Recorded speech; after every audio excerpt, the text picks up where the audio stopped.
America is saying that the Taliban are not their enemy and that they aren't fighting the Taliban. Then on the other hand, in the name of the Taliban, they are abusing our people. The Taliban are in daily talks with the Americans, but detonating bombs in Kabul and Khost. They claim they are showing strength to America, but they are not. I told the president it was not true, that the United States was unilaterally working with the Taliban and trying to negotiate anything. The fact is, any prospect for peace or political settlements, that has to be led by the Afghans. That has to come from the Afghan side. Well, Charles, the new Secretary of Defense and his response. Well, that wasn't exactly a vigorous defense of the United States. It was adequate, somewhat flat. But in trying to understand Karzai, I'm beginning to tend towards just accepting the irrationality of the irrational. I think I'm getting there with Kim Jong-un. You know, we all try to look for rational answers to why he did X or Y. With Karzai, I think he is unstable. I don't want to speculate about his psychological health, but the way he acts and the way he speaks is mercurial and largely incomprehensible.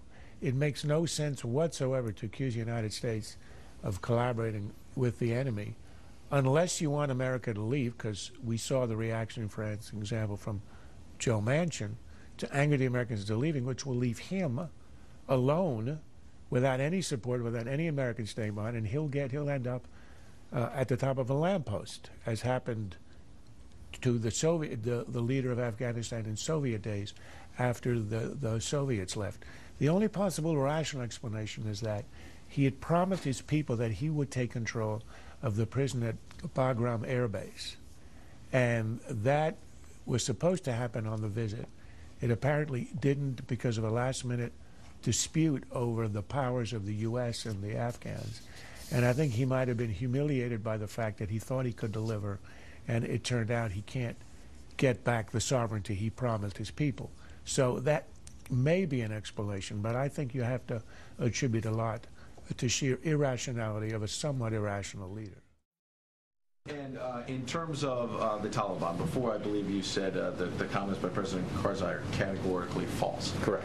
Isn't there something even stronger you can say beyond just that they're false? I mean, just in terms of after 12 years of U.S. sacrifice, the man is now saying in the name of the Taliban, they are abusing our people. Aren't the Americans actually? And that's categorically false, and nobody believes it.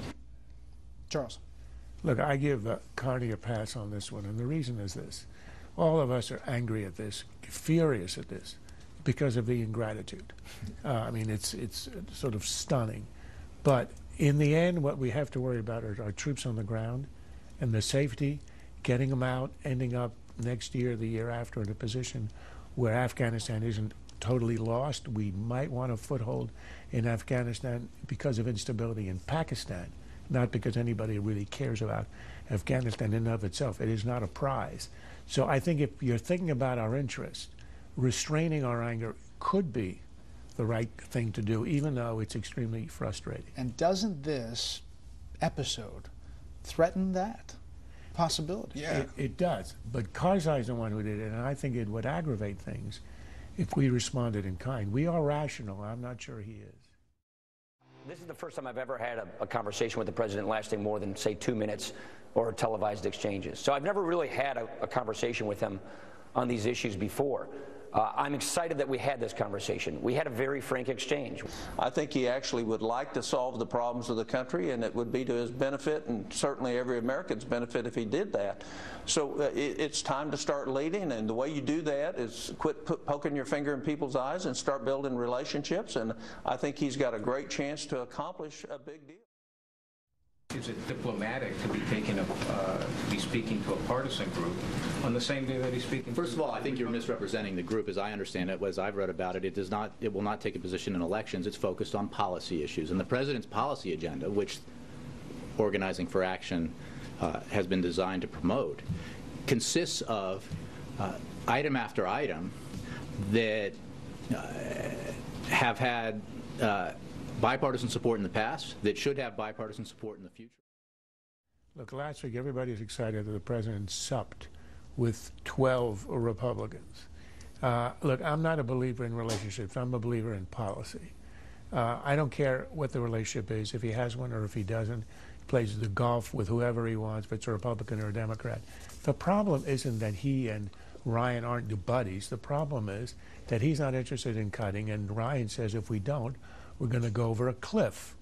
That's the real issue here. It's not that he's not hanging out with Mitch McConnell. It's that the Republicans believe that unless we get our fiscal house in order, we are doomed. And Obama thinks that he can, should, and is destined to be the one who increases American entitlements. That's the problem. And so here's where I think the real issue is. What will the Democrats show in the Senate when they produce a budget, which will be in a couple of days, the first in 4 years? That's going to be black and white. We're going to look at the numbers. We're going to see if there's going to be any cutting, is there going to be any entitlement reforms or not?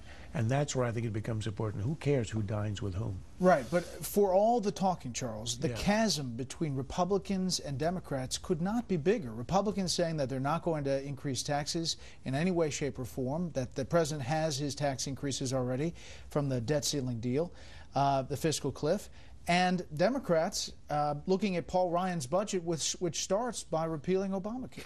Which is why we are not going to get a bargain, grand or small.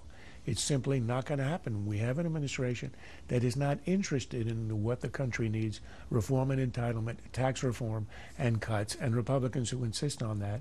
And that will only be resolved in elections at the midterm or elections in 2016. Allow me an alternative viewpoint. Unfortunately, there's no other way. Well, allow me an alternative viewpoint, which is I think there are lots of Republicans who do think that Paul Ryan saying we're going to eliminate Obamacare is fanciful, not realistic, and are interested in a deal with Obama. I think Boehner's leadership would be at stake. McConnell has his own issues about making any deal with Obama. But there are lots of senators, and you just saw Senator Coburn, who's one of them, Senator McCain, who sat by his side at the Jefferson Hotel, who are interested in proving that Republicans are about the people's business. I'm interested in that too, but what will Obama offer? That's the question. It is. If there's any issue that will energize Republicans in the swing districts, the 17 that Obama needs to win the Congress back for Democrats, it's gun control. I really think he went too far, and we're going to see the fruits of that soon.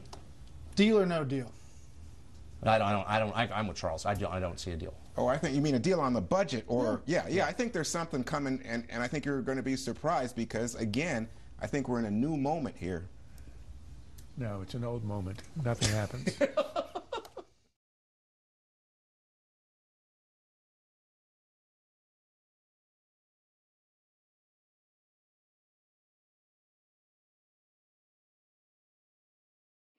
This has been a Sunfish production.